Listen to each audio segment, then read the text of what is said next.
రాష్ట్ర వ్యాప్తంగా రేపటి నుంచి పాఠశాలలు పునఃప్రారంభం కానున్నాయి. సరికొత్త ఆశలతో విద్యార్థులు మళ్లీ బడిబాట పట్టనున్నారు. ఈ నేపథ్యంలో ప్రభుత్వం పిల్లల కోసం సకల సౌకర్యాలు ఏర్పాటు చేస్తోంది. పుస్తకాలు, ఎడ్యుకేషన్ కిట్, యూనిఫామ్ వంటివి సిద్ధం చేసింది. పూర్తి వివరాలతో మా ప్రతినిధి శివరామకృష్ణ గ్రౌండ్ రిపోర్ట్.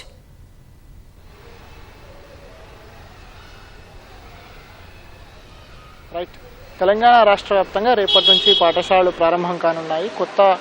కొత్త ఆశలతో విద్యార్థులు పాఠశాలకు రానున్నారు. ఈ క్రమంలోనే విద్యార్థులకు సంబంధించి ఎటువంటి ఇబ్బందులు లేకుండా అన్ని మౌలిక వసతులు కల్పించాలని చెప్పి ఇప్పటికే ప్రభుత్వం స్పష్టం చేసింది. ఈ మేరకు విద్యాశాఖ కూడా ఏర్పాట్లను పూర్తి చేసిందని చెప్పొచ్చు. అయితే కనీస వసతి అయినటువంటి నీటి నుంచి మొదలుకుంటే సాంకేతిక పరిజ్ఞానం అందించే కంప్యూటర్ వరకు విద్యార్థికి ప్రతి ఒక్కటి కూడా అందుబాటులో ఉండే విధంగా ఏర్పాట్లు చేసినట్టుగా కూడా తెలుస్తోంది. అయితే దీనికి సంబంధించి విద్యాశాఖ డైరెక్టర్ నవీన్ నికోలస్ కూడా ప్రత్యేకంగా చర్యలు తీసుకున్నట్లుగా కూడా తెలుస్తుంది. అయితే ఇందులో ముఖ్యంగా ఈసారి యూనిఫామ్స్తో మొదలుకుంటే కనుక యూనిఫామ్స్ గతంలో కంటే ఈసారి విభిన్నంగా ఉంటున్నాయి.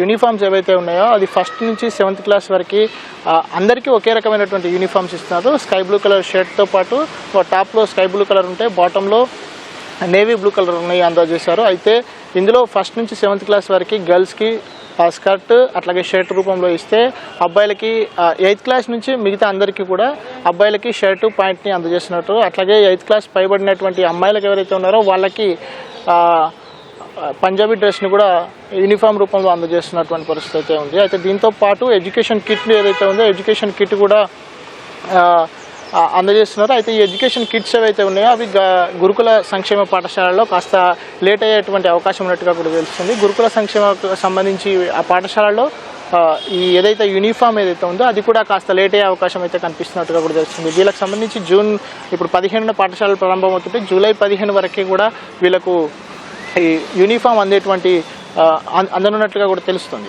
అయితే దీంతోపాటు అల్పాహారాన్ని కూడా విద్యార్థులకు అందజేయాలి. మధ్యాహ్న భోజనంతో పాటు అల్పాహారాన్ని కూడా విద్యార్థులకు అందజేయాలనే ఉద్దేశంతో కొన్ని పాఠశాలల్లో పైలట్ ప్రాజెక్టుగా కూడా ఈసారి అల్పాహారం అందజేయడానికి కూడా తీసుకుంటున్నారు.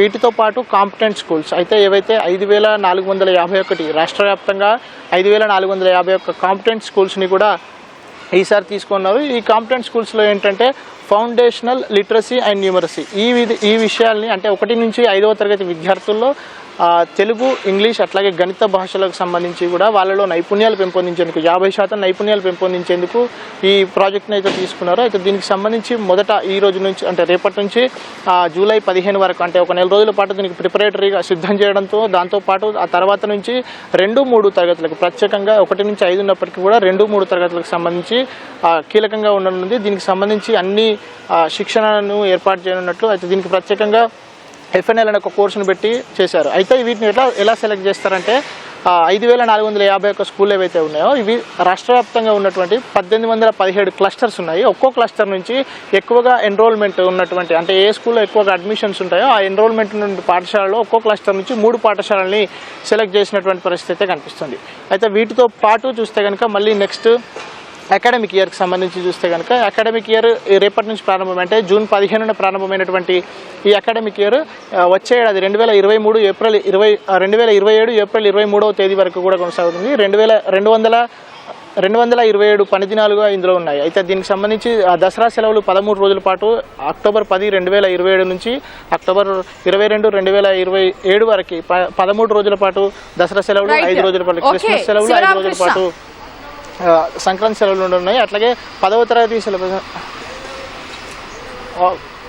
మొత్తంగా చూస్తేనైతే ఇక్కడ ఉన్నటువంటి అన్నిటికి సంబంధించి ఎటువంటి ఇబ్బందులు లేకుండా కూడా విద్యార్థులకు అన్ని సకల సౌకర్యాలు కల్పించే విధంగా ప్రభుత్వం ఏర్పాటు చేస్తున్నట్టుగా కూడా తెలుస్తోంది. 4 to స్టూడియో.